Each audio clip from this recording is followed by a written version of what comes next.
memberships required. So you can just come and use our facilities or carry on with your own work, whatever you wish to do. We're open Tuesdays through to Saturdays from 11 AM till 7 PM. Okay, so that's just a little bit about us. The library talk strand is a regular feature that we have here in the library, usually on a Monday evening. Tonight I'm very pleased to welcome Alan Price, who's here to talk about his book, Cinephile Poems. I'll just have a few words of intro about Alan. Now, Alan was born in Liverpool and now lives in Camden, London.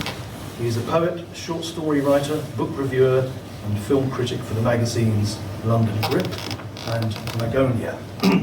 His TV film, A Box of Swan, was broadcast on BBC 2 in 1990, and several of his stories were produced for Radio 3.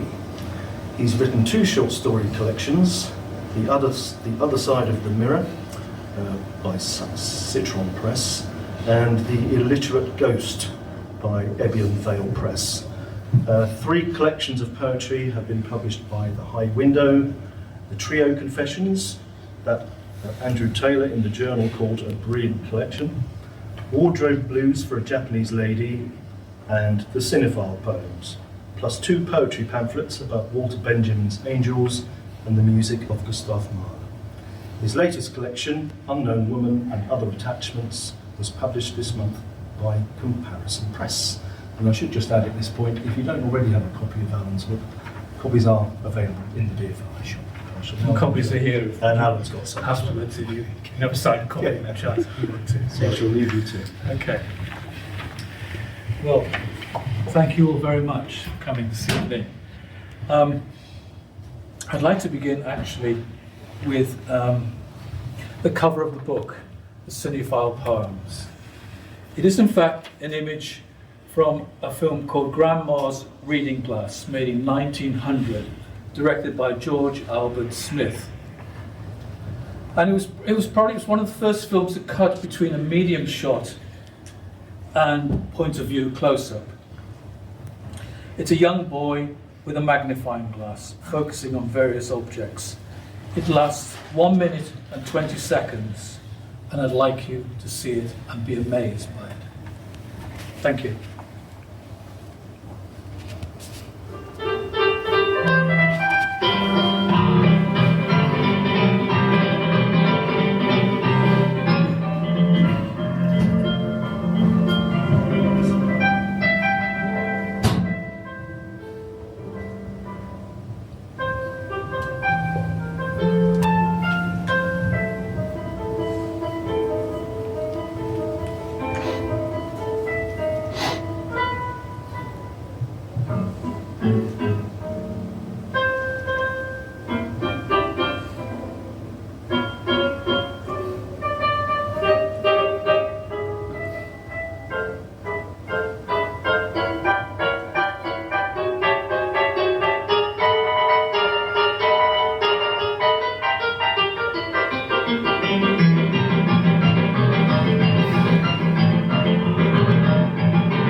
Fascinating.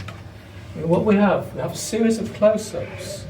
And what's the first close-up? We have a blurred image of newspaper print. And we go from print to an advert for Bovril. Its product placement in 1900. Astonishing. And then we have the inside of a watch. So we have time, which would be the major preoccupation of cinema. A bird in a cage. Well, that makes you think of you're trapped in the cinema, the cage, you can't get out, you're trapped there in the street, the dark. Grandmother's eye, which looks nervous and apprehensive. And how many eyes have there been in the cinema? Spiral Staircase, Vertigo. I mean, there's so many films that feature eyes. Peeping Tom, Great Peeping Tom by Michael Powell. Then we cut to a kitten, which is just has this charm. There's a kind of femininity in a funny way, I think, with the kitten and the innocence of it, connected with the grandma.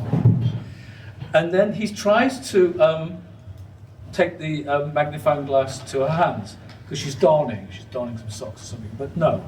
So I find that very interesting as well. It's almost like well, what can't be shown, sort of thing, or I don't want you to go too far. It's the beginnings of cinema, sort of thing.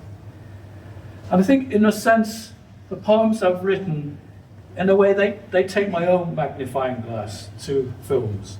Details from a film, they magnify them for your attention, and then transmute them into a kind of alchemy.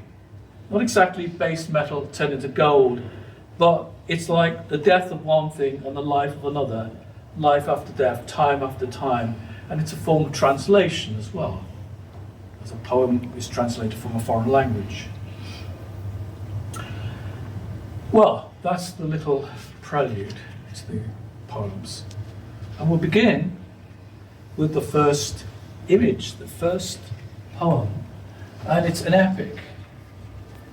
Now, I deliberately chose this photograph because I wanted to get away from the familiar image of 2001. We all know that great shot of the ape throwing the bone in the air, cutting to the spaceship, and the Blue Danube playing and so on. This is a terrific photograph. Somebody took it on a station platform in 1968, I reckon. It was shown at the Casino Cinerama, which was the big cinema in Old Compton Street, that's right. What I find quite amusing, if you can see it, not quite the detail of the tube station, the destination itself is Merton. Morden, sorry. And I love this idea that, your greatest adventure awaits you in 2001 in Morden when you get there, folks. I thought that was terrific. Anyway. Well, the poem. 2001, A Space Odyssey, 1968, directed by Stanley Kubrick.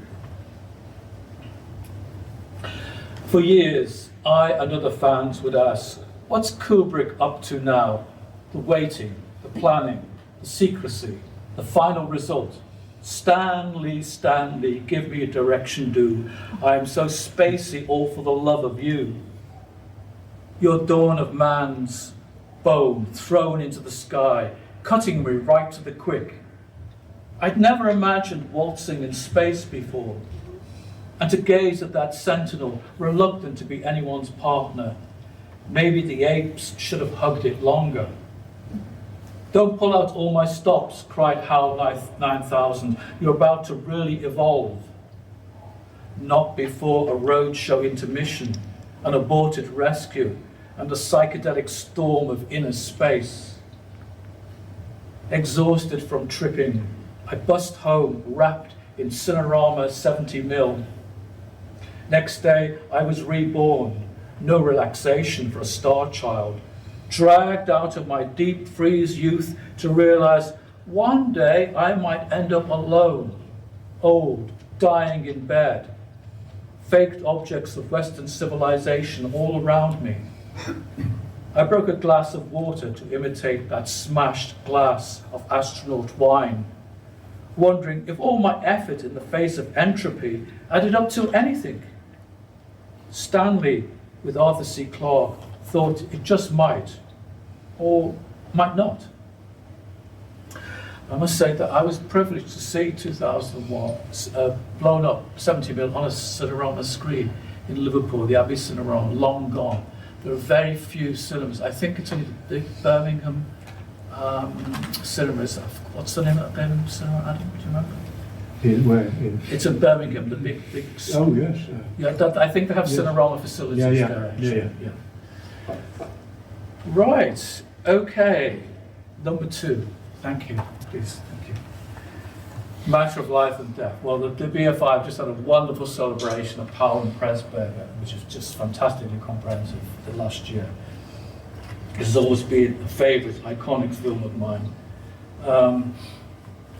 There's an interesting book that's been written about this, actually, called A Matter of Life and Death, The Brain Revealed by the Mind of Michael Powell.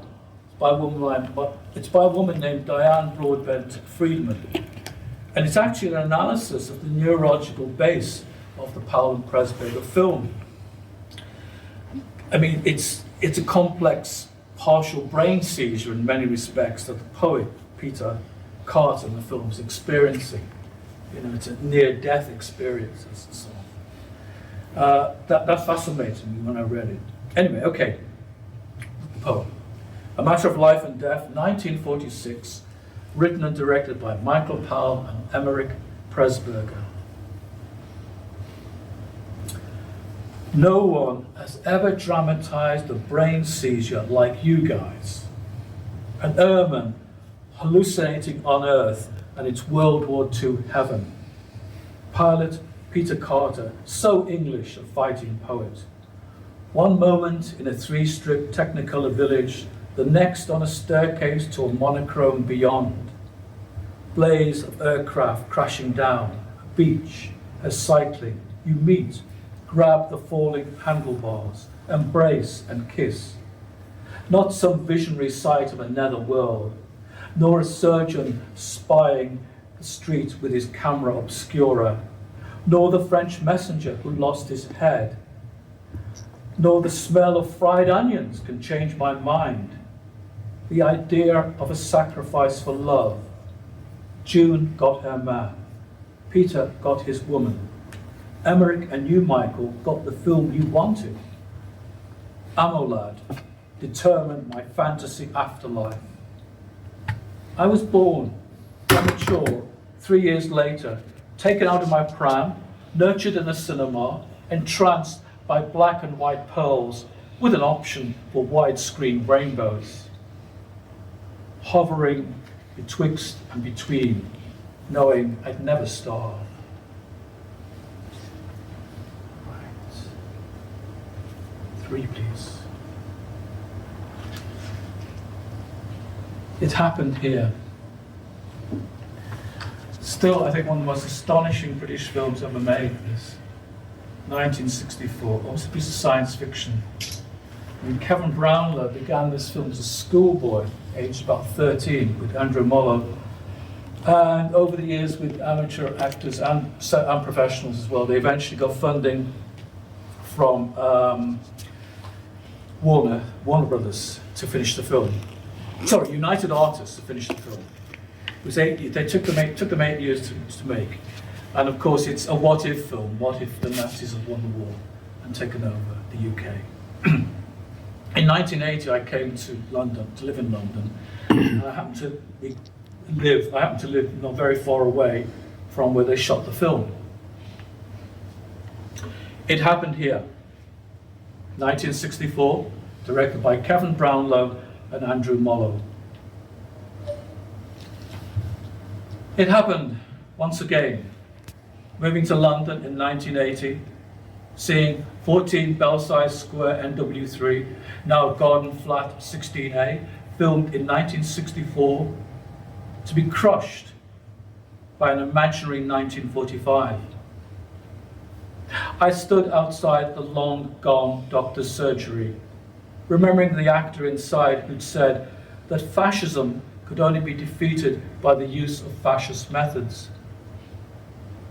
Pauline recoiled, a nurse who'd escaped a massacre by the partisans, trying to keep active, apolitical, joined immediate action operations, and came to hate both their salute and solutions. The staff restroom with racists talking of the weak and unnecessary. And a sleepy country hospital where she was given a needle to prick the disease of worn-out workers from the Eastern Front. Then, captured by partisans slaughtering German soldiers in a field, asked to help wounded rebels as the rat-tat-tat-tat-tat of the others continued. In the city, a cozy Englishness still occupied the heads of citizens. Shoes clean, buses driven, trains departing, an army chatting up the London girls, kids doing a cheeky goose step, a soldier photographing his mates outside the Albert Hall. With flaming torches, a Nazi anthem was sung by a gang, so solidly British. for their murdered comrade, with widow and son now to be nursed by a comfortable Reich. Okay. 444. Right, next one, please. Marnie. Marnie's still one of my favourite Hitchcock films, and even to this day it's controversial and even underrated.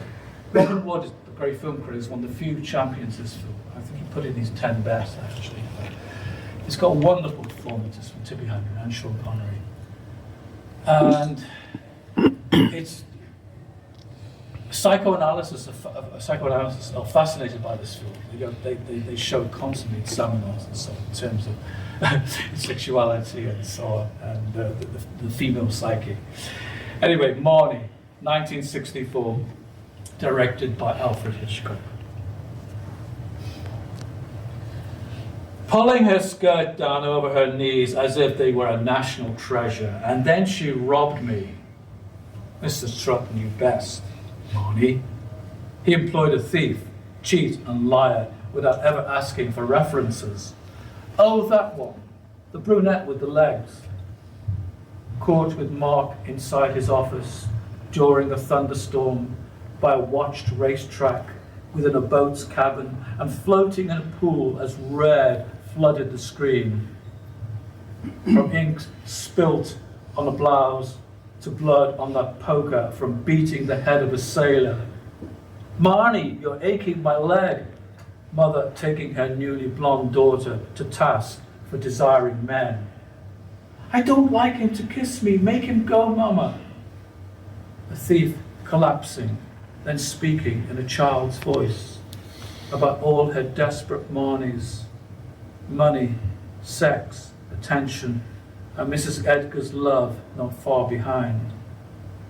Needs now paraded with a Hitchcockian gaze. Once, in France, I watched Marnie dubbed on TV without subtitles, undergoing with my girlfriend, messed up by her mother, further anxieties. Right, next one, please. Another Hitchcock. I mean, this is just so delightful. The design of this film is wonderful. The only film that matched the design of Town 30 must be the 39 Steps. I mean, people say it's not as deep as the other Hitchcock film, but that doesn't matter. It is so faultless, actually, so brilliantly made. The imagery is so startling. It's just hugely entertaining. You think of so many films of the 30s that are dated. This is just evergreen. The Lady Vanishes, 1938, directed by Alfred Hitchcock. Where did the lady vanish to, Alfred? They searched high and low on the tray, even inside an illusionist's prop, where pigeons flew out, white rabbits peered, and the magician Dopo menaced with his knife. Margaret Lockwood's bang on the head from a dropped flower pot became my bang on the head. I struggled to make the governess materialize. A dual concussion. The feeling I was going mad. Miss Foy never existed, and Margaret and I needed a doctor. Then her name, written on the compartment window, the trained psychiatrist turning out to be a spy, and the lady returned, bandaged on a stretcher. Your box of Alfred tricks conjured them up. Though a nun wearing high heels, the death of a lawyer, and a final gunfight still conspired up your sleeve. Miss Foy, Miss Froy, I'll hum you a tune containing the secret code. English wit and international intrigue shall not grow old. Many ladies vanished in many films yet to come. Some I found, others not. Yet only one with welcoming arms came back to the Foreign Office. After the film, I rushed to the toilet and hit my head on its low-lying ceiling, dazed, wanting to go and lie down, relive your perfect fluid dream, in spite of its test match, ruined by a flood. I love those characters in it. We're talking about the test match. They're great. Right, the next one. The Gospel according to Matthew.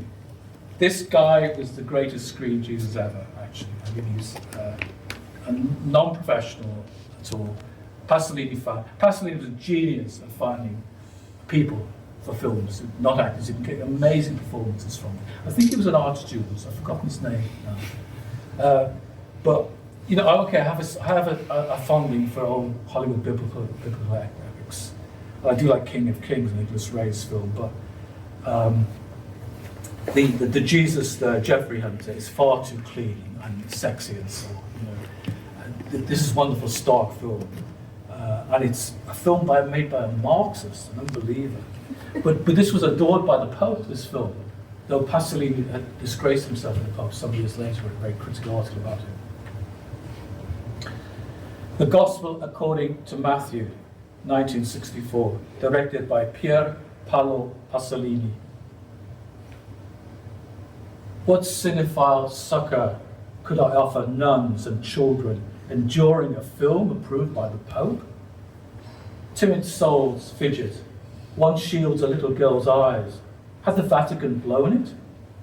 Good Friday's blistering gospel from a Marxist unbeliever?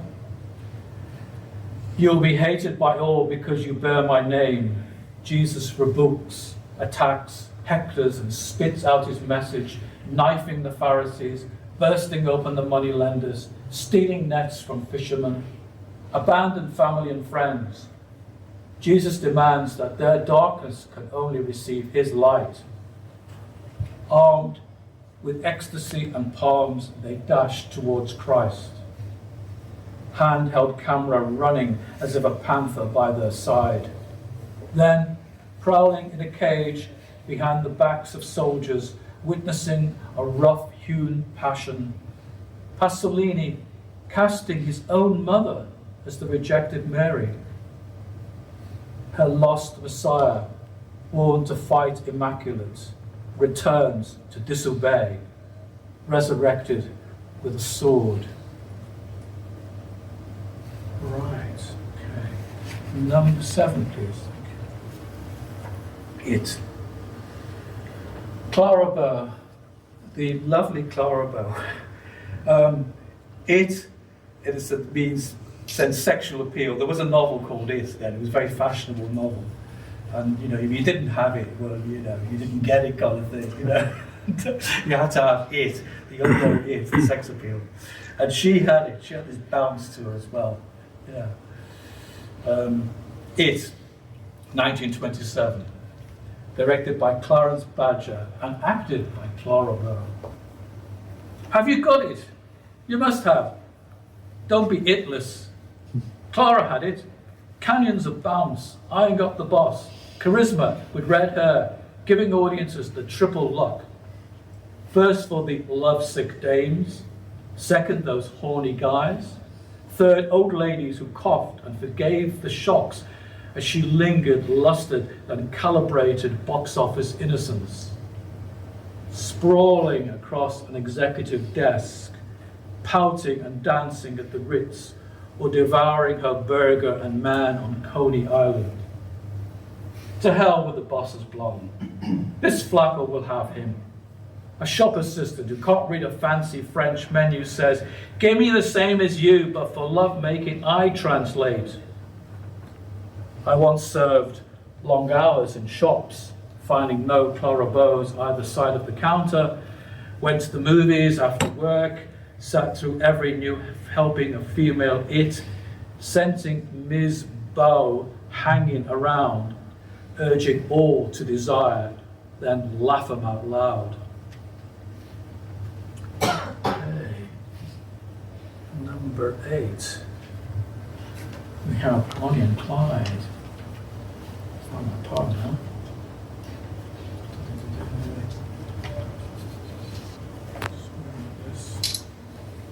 Yeah. I should say there's I won't say much about the poem because the poem kind of explains itself. I use the term yonks in this. Now, I'm sure you don't know what yonks mean, but if you come from the north of England, you will do, because it means ages, a long time passing. I think it's a very Liverpudlian phrase. I don't know if it was Mancunian or is it? Yeah, anyway, but you know, That's how I used it in Cambridge. did you? Yeah. Okay. Well, it's travelled then. Yeah. I didn't realise because no one mentioned it now. Yeah, we use it in Borehamwood. Oh, okay, fine. Well, it's travelled then. Okay, Bonnie and Clyde, 1967, directed by Arthur Penn. I should just say actually, the cinema they went to, which is long gone, it was one of those really, I mean, three-pit cinemas. I can remember one evening, I mean, it was one of those cinemas, the screen was so tacky that it actually, somebody had physically sewn holes in the screen where the holes were, and so you can see the stitch marks and so on. The poor manager would come on to explain the film had broken down and so on. And the audience got very rowdy and started to chuck ice cream cones and so on. You know, we see the poor man now. Anyway, Bonnie and Clyde, 1967, directed by Arthur Penn. I dispatched my parents to the Tunnel Road Picturedrome to see Bonnie and Clyde. What they found was Gold Diggers of 1933, a film within a film where Ginger Rogers sang, "We're in the money." Clyde sat in the back row, furious that they'd killed a man.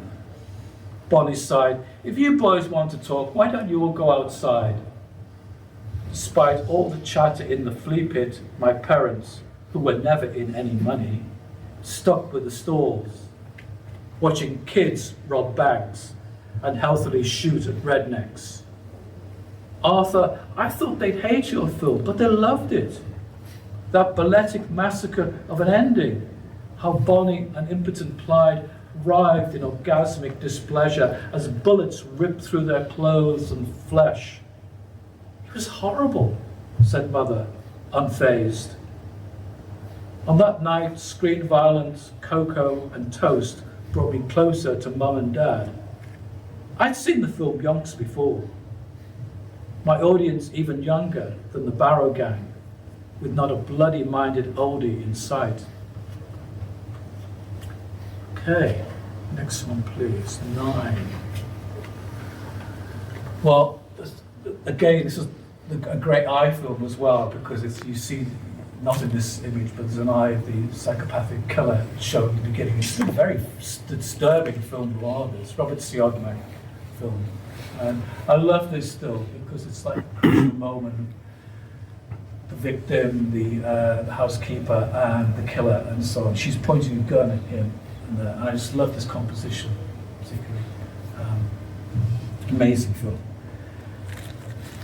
The Spiral Staircase, 1946, directed by Robert Ciodmak.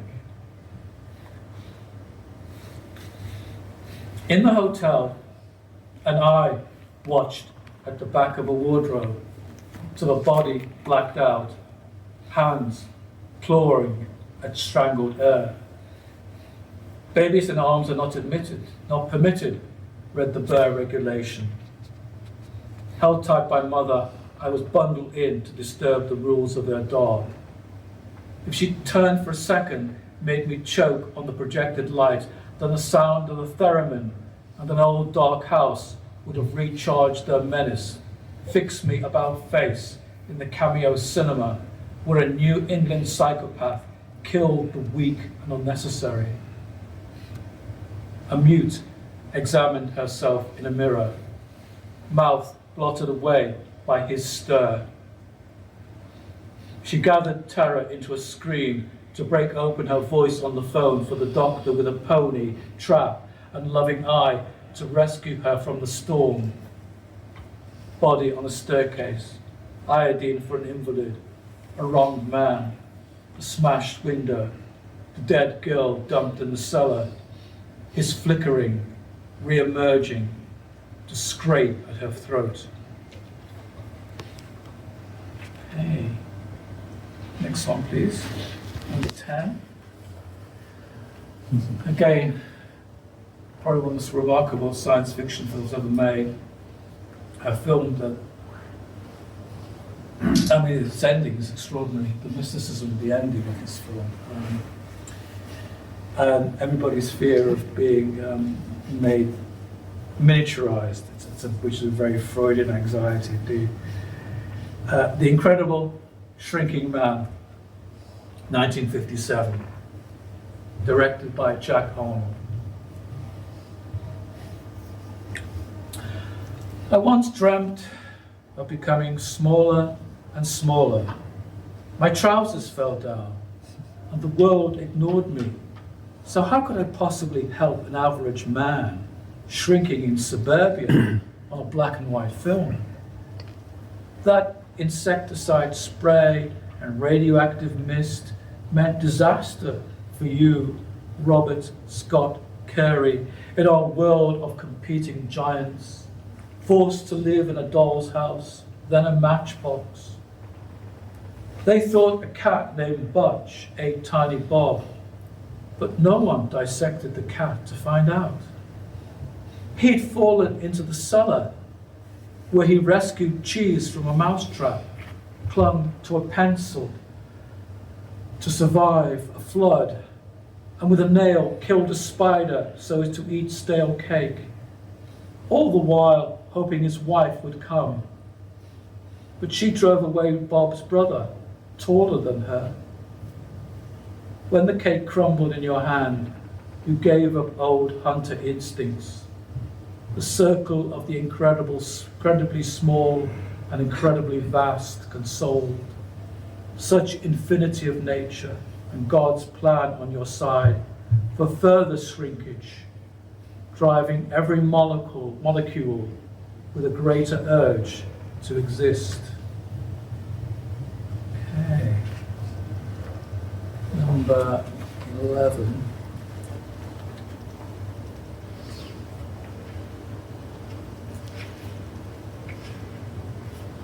Page.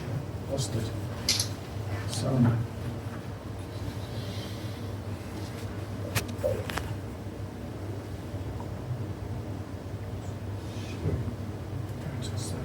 Sorry, that's the page.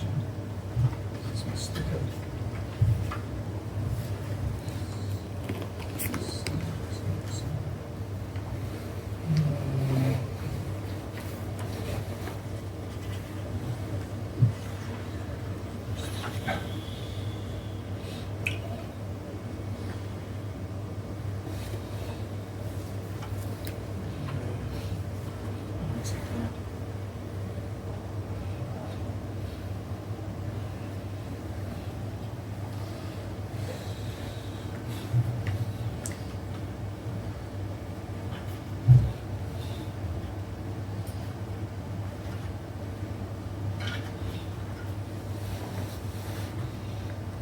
Oh, sorry about that. Sorry about the intermission. No goldfish bowl to show you, so just...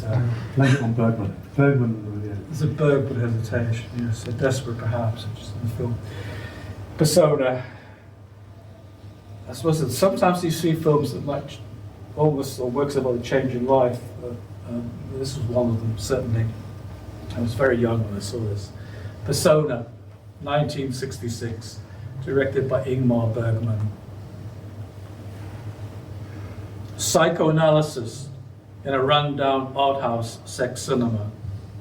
Aged 18. I didn't understand what this meant, Ingmar. You split open my physical, mental, and spiritual defenses. Alma and Elizabeth caressing each other's luminous faces.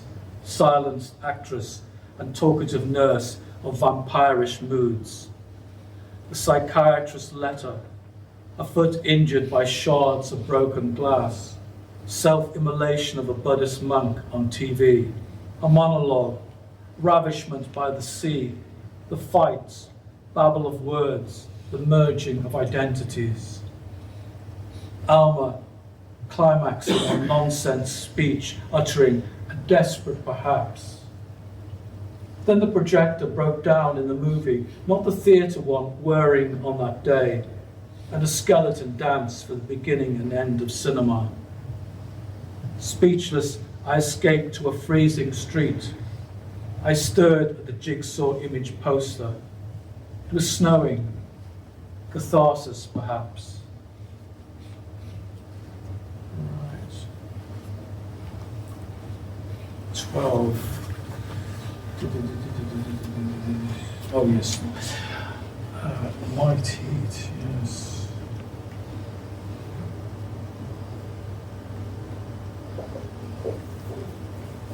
White heat. White heat.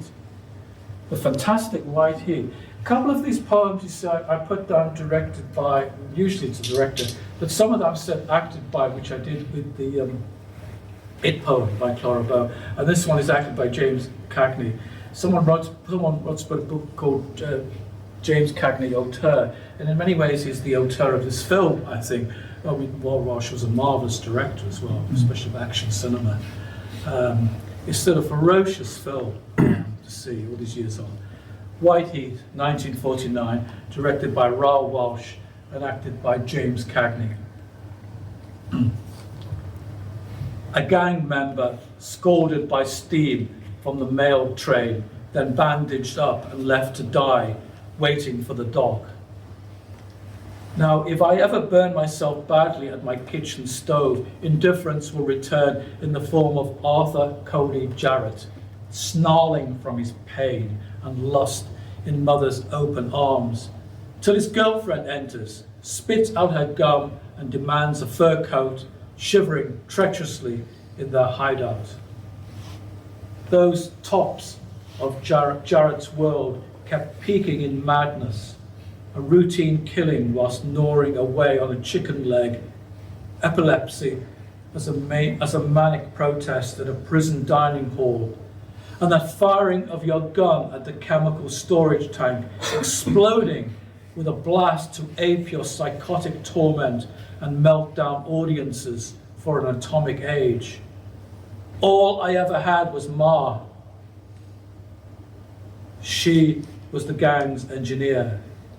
Her son, the ruthless driver, despising the rest, plagued by headaches from hell, and incurably in love with Mum, especially when she was shot by Cody's gal. All the punk gangsters that came after Cagney merely lit the fuse he'd already planted in our brains.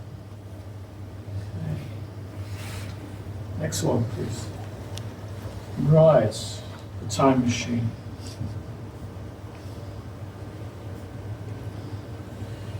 Time machine. I have such a childhood affection for this film. And George Powell, he made this wonderful special effects. You can see his War of the Worlds is still the best War of the Worlds, I think, made in the 50s. Well, the Spielberg was not bad. But the time machine is quite interesting. This wonderful Victorian creation time machine, after the film, was just abandoned. And there was a guy who found it one day in a car boot sale in America, actually, for about $50 or something like that, and fixed the whole thing up, apparently. But now, of course, it's a prize cinema piece of prop, in fact. You can buy little toy time machines like this online for about $5 as well. You must order one. The Time Machine, 1960, directed by George Powell. It is New Year's Eve, 1899, and we shall travel in time to the year 802-701, stopping off at 1917, 1940, and 1966 to sample the wars.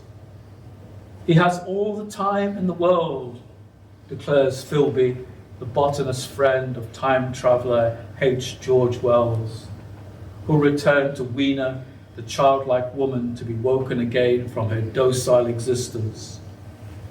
In 802-701, the Eloi played in the sun, ignored old books, crumbling to dust, and metal rings you could spin to speak of conflict and disaster. The Morlocks took all the blonde Eloi calmly underground to eat them up, making the cruel point that a species must always grow and develop.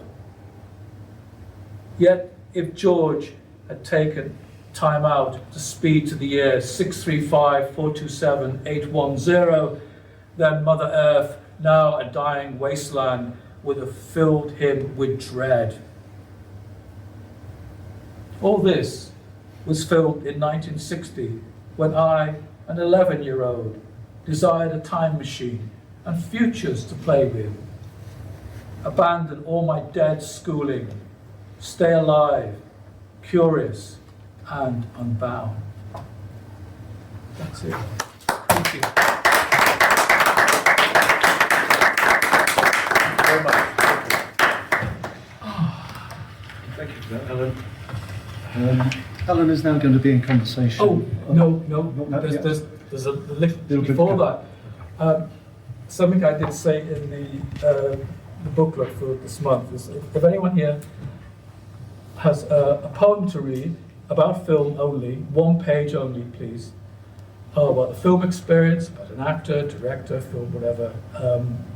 Absolutely delighted to hear it if anyone has. Yeah. You have some, great. Could you just stand up and give your name and the title? It's open to stand up. Yeah, of course, come and stand here if you want to, whatever, Okay, whatever you feel comfortable with. Thank you very much. My name's Pip.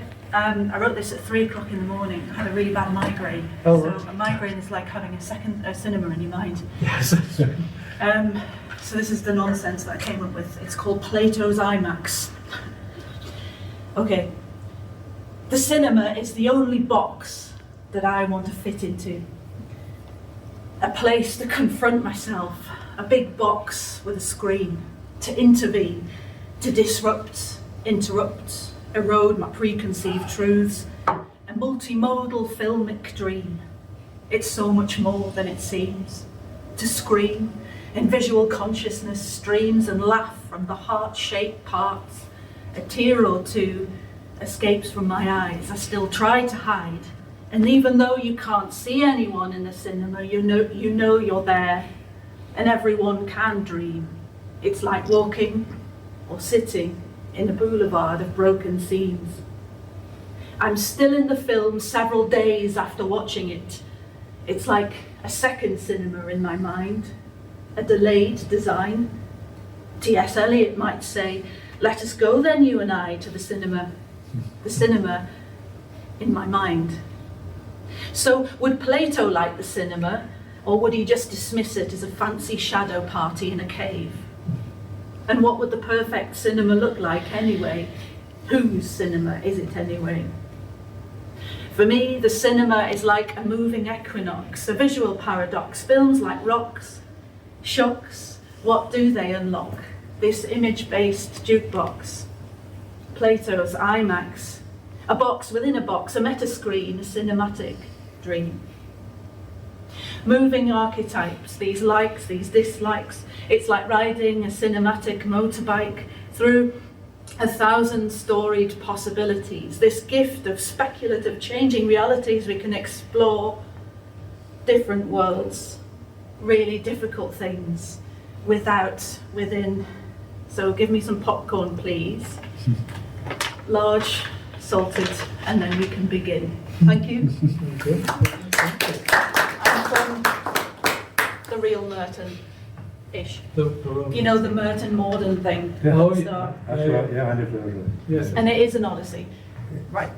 More than certainly is, yeah. Yes. Yeah. Anyone else? Another poem? No? I've got Yeah, a few. sure. Please, just come up and. Yeah. It's actually, Give us your name. it's not my poem, it's my father's poem, and he really wanted to come and read it today, but Oh, right. he had an emergency dentist appointment. Oh. Took 2 hours, and he didn't have the strength to come in. Oh, yes. But he's Timothy Addis, translator, I know poet. Tim. That's Tim, right. yes, we Tim. know him. Yeah. Yeah. Jim was a good friend of ours. Yeah. Of course, yeah. He Yeah. really wanted to be here. I know so he did. sorry, sends Yeah. his apologies, but got Stunt Reader in instead, so here we are. And it's a poem he translated from Elsa Lasker-Schuler, a German poet. And it's not about a film, it's about not being in love with a film, but being in love in the cinema. So that's what it is. It's called Komm mit mir in das Cinema. I won't read it in German. So, come with me to the picture house where we can find what once was ours. Yes, love. Your hand shall nestle in my hand, by darkness overcome, when, quite suddenly, an elephant trots out its jungle trombone. Or when, on screen, we apprehend a croc's brain roasted misses, snapping at us from burning sand, Then we shall have our kisses. That's it. Anyone else? Oh, thank you. Right. Go on, please, thank you. Hello, my name's Simon Wood. Yes. Some of these films I saw when I was very small, Yes. because in the 60s they would show on television virtually anything, They did indeed. and children saw an awful lot. I remember we got a telly in 1960, and in time for the Olympic Games, and Harry Carpenter would say things like, I was 6 and my sister was 3, and would sit beneath the telly and see Harry Carpenter say, "He's a really interesting character, Cassius Clay. We call him the Louisville Lip." And we'd also see loads of films on something called Film Matinee. And then when BBC Two came, incredible films, at a very young age. This is called Film Matinee. The BBC used to show films willy-nilly for free, whatever they could find for quiet afternoons of curious childhood.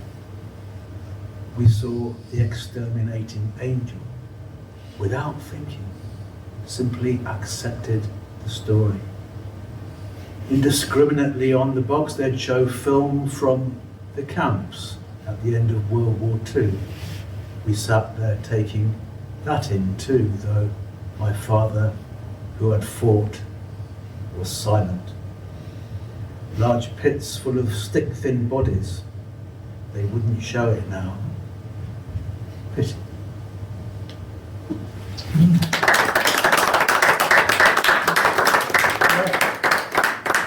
Anyone else?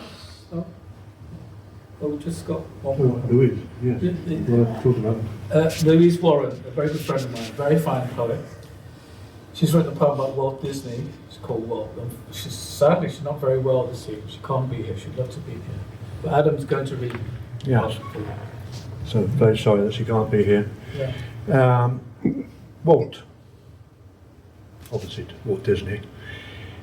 Walt, more real than real, you give me each hand-coloured frame at speed, a better life.